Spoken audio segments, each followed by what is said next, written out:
Hi, Ty. I thought I'd take a stab at trying to answer your question just with a little recording. If I understand your question correctly, you're wondering, like, how do you know which version or which inversion of a chord you should play at any given time? So, like, you could play an F chord down here, or you could play it up here, or you could play it way up here. How do you decide which one that you're going to use at any given time? And what I usually do is I look at the chords in the context of the chord pattern within the song. So if I'm playing Rosalita by Bruce Springsteen, it's F B flat, F C. So you could play it with the same chord shape and just slide it up the neck because it's a guitar. You can just get a different chord completely just by sliding your same chord pattern. So I could play it. I could do that, but what I like to do is I like to keep all the chords of a chord pattern within like a 4 or 5 fret radius for ease of switching between them. And basically you're looking for the easiest way to play the song and still get the sound you're looking for. So what I would probably do is I would play the F here, I would play the B flat with the root of the B on the 5th string, and then the root of the C on the 5th string as well. So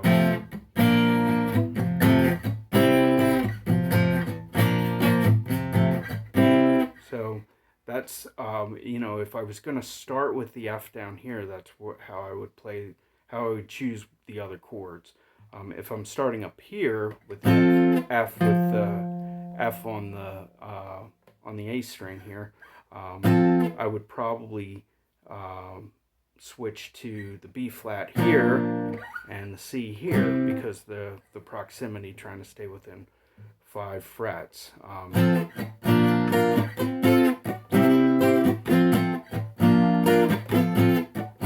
Okay, so really I look at it as a pattern, not just individual chords.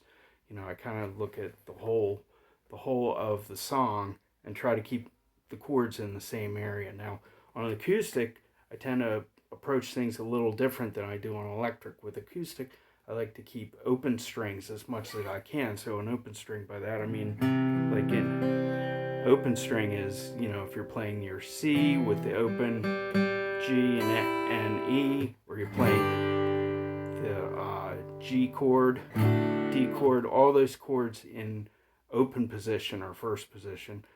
You have open strings in it. With the pattern I just played, bar chords don't have any open strings in them. So the F and the B flat, no open strings. I could play the C here, or I could play the bar chord. But what I like to do is maximize the number of open strings that I have in a song when I'm playing acoustic, just to fill out the sound a little better. So what I'll do is I'll use the capo, and take that theory of moving a chord up. If I take the D chord and I move it up to here, I have the F, right? I have the F here, but my root's down here now. So what you can do is you can take that whole chord and move it up to here by using a capo. So I'm going to take this capo, and right now D is down here. It's the open string. If I take a capo and I put it on the 3rd fret, now instead of a D, it's an F. And now if I play that, I have the D shape but in the F tonality. So I can play that chord pattern with a bunch of open strings. So I have the F, B flat, right? You have those open strings, and then you also have the C here. So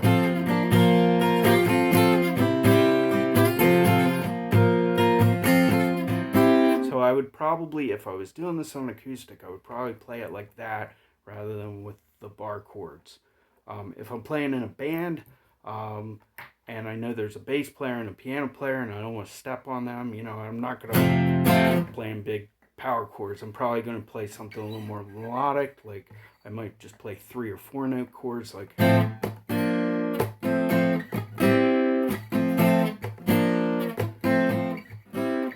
something.